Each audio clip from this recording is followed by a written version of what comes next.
जय माता दी। नवरात्रि यानी शक्ति की उपासना का दिन। वर्ष में ऐसी दो बार नवरात्रि आती है। एक है चैत्र मास की नवरात्रि और एक है अश्विन मास की नवरात्रि। और इस समय अश्विन मास की नवरात्रि का आरंभ हो चुका है। जैसा कि हमने नवरात्रि की वीडियो में सुना था कि हमें इस भौतिक दुर्ग से मुक्त होने के लिए देवी दुर्गा के दिव्य आशीर्वाद और मार्गदर्शन की परम आवश्यकता पड़ती है। देवी दुर्गा और कोई नहीं बल्कि भगवान श्री कृष्ण की बहिरंगा शक्ति है और हमें उनकी सेवा में संलग्न करती है। तो चलिए अश्विन नवरात्रि के 9 शुभ दिनों में हम प्रत्येक दिन की देवी दुर्गा माँ की सुंदर पौराणिक कथा का श्रवण करेंगे। नवरात्रि में माँ दुर्गा के 9 विभिन्न स्वरूपों की पूजा की जाती है। माँ दुर्गा के 9 रूप है। माँ शैलपुत्री, माँ ब्रह्मचारिणी, माँ चंद्रघंटा, माँ कुष्मांडा, माँ स्कंद माता, माँ कात्यायनी, माँ कालरात्रि, माँ महागौरी और माँ सिद्धिदात्री। इनके अनुसार आश्विन नवरात्रि के प्रथम दिन देवी दुर्गा के जिस स्वरूप की पूजा की जाती है उनका अति सुंदर नाम है माता शैलपुत्री। जैसा कि शब्द से ही इंगित होता है कि माता शैलपुत्री पर्वतराज हिमालय की पुत्री है। यदि उनके आध्यात्मिक स्वरूप पर दृष्टि डाली जाए तो हम देखते हैं कि उनका वर्ण श्वेत है और वे श्वेत रंग के ही वस्त्र धारण करती है। उनके दाएं हाथ में त्रिशूल और बाएं हाथ में कमल का पुष्प सुशोभित है। माता शैलपुत्री वृषभ अर्थात बेल की सवारी करती है, जिसके कारण इनका एक प्रसिद्ध नाम वृषारूढ़ा भी है। तो चलिए सबसे पहले आज हम माता शैलपुत्री की कथा का श्रवण करते हैं।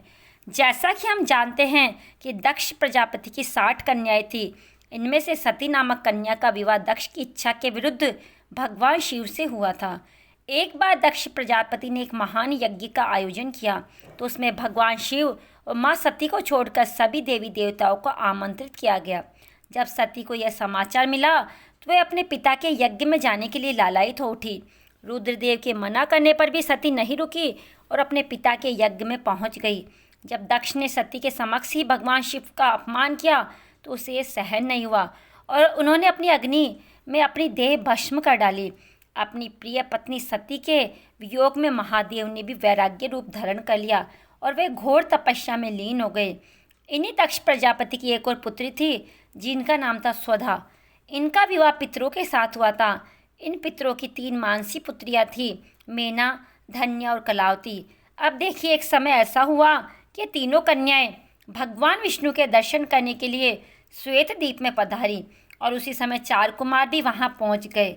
इन चारों सिद्धगणों को देखकर वहां उपस्थित सभी लोगों ने अपने आसन से उठकर उनका स्वागत सत्कार किया, लेकिन पितरों की 3 कन्याएं अपने स्थान से नहीं उठी।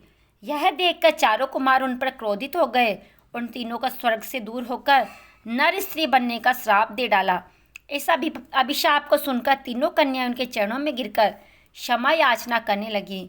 इन तीनों पर दया दिखाते हुए चतुष्कोण औरों ने इन्हें भिन्न भिन्न वरदान दिए। उन्होंने सबसे बड़ी कन्या मैना को पर्वतराज हिमालय की पत्नी और देवी पार्वती की माता बनने का वरदान दिया। दूसरी कन्या धन्या को महाराज जनक की पत्नी और देवी सीता की माता होने का वरदान दिया। तीसरी कन्या कलावती को वृषभानु वैश्य की पत्नी और देवी राधा की माता होने का वरदान मिला। और इस प्रकार वरदान पाकर ये तीनों कन्याएं श्वेत द्वीप से अपने घर लौट आई।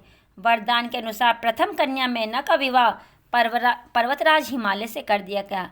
विवाह के पश्चात सभी देवी देवता राजा हिमालय और देवी मैना के पास पधारे। उन्हें कठोर तपस्या देखकर देवी उमा को अपनी पुत्री में प्राप्त करने का अनुरोध करने लगे। और ऐसा इसलिए आवश्यक था क्योंकि उस समय सभी देवी देवता तारकासुर नामक राक्षस के कोप से त्रस्त हो चुके थे, जिसे केवल महादेव का पुत्र ही मार सकता था। देवी सती के आत्मदाह के कारण यह कार्य अधूरा रह गया था और अब इस कार्य को पूर्ण करने के लिए देवी सती को पार्वती के रूप में अपना अगला जन्म लेना था। देवताओं की आज्ञा को सिरोधार्य करके राजा हिमालय और उनकी पत्नी तपस्या में लीन हो गए। देवी मैना सदैव ब्राह्मणों को दान देती, बड़े ही भक्ति भाव से देवी उमा की उपासना करती। पवित्र गंगा नदी के किनारे देवी उमा की मिट्टी की मूर्ति बनाकर देवी मैना उसे नाना प्रकार के भोग अर्पण करती। कठोर व्रत का पालन करते हुए कभी निराहार रहती तो कभी जल पर ही निर्भर रहती। एक समय तो उन्होंने केवल वायु पर ही अपना जीवन यापन किया। इस प्रकार कठोर तपस्या करते हुए उन्हें 27 वर्ष बीत गए। इतने लंबे काल तक तपस्या करने के बाद जगदम्बा उमा देवी मेना से अत्यंत प्रसन्न हुई और उन्हें दर्शन देखकर वरदान मांगने के लिए कहा। तब देवी मेना ने उनसे आग्रह किया कि वे स्वयं उनकी पुत्री के रूप में अवतरित होगी। देवी उमा ने यह वरदान दिया और राजा हिमालय के घर पार्वती के रूप में अवतरित हुई। हिमालय पर्वतों के राजा थे और पर्वत को शैल भी कहते हैं, इसलिए पार्वती का एक नाम शैलपुत्री भी पड़ा। उनका एक अन्य नाम हेमवती भी है। तो यह थी आज की माता शैलपुत्री की संक्षिप्त कथा। आज प्रथम नवरात्रि के दिन माता शैलपुत्री की पूजा आराधना और उपासना की जाती है। उनकी पूजा करने के लिए इस दिन सुबह जल्दी उठकर स्नान आदि से निवृत्त होना चाहिए।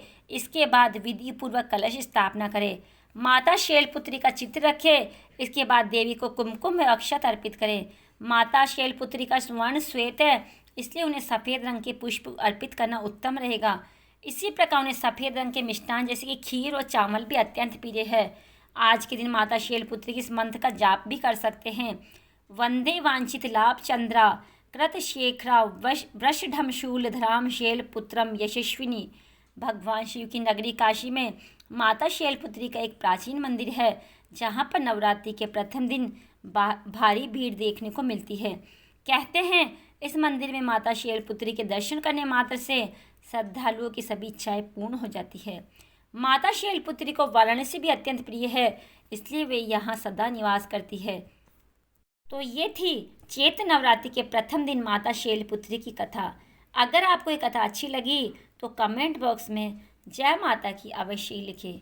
आप सभी को नवरात्रि के व्रत की हार्दिक शुभकामनाएं। जय माता की।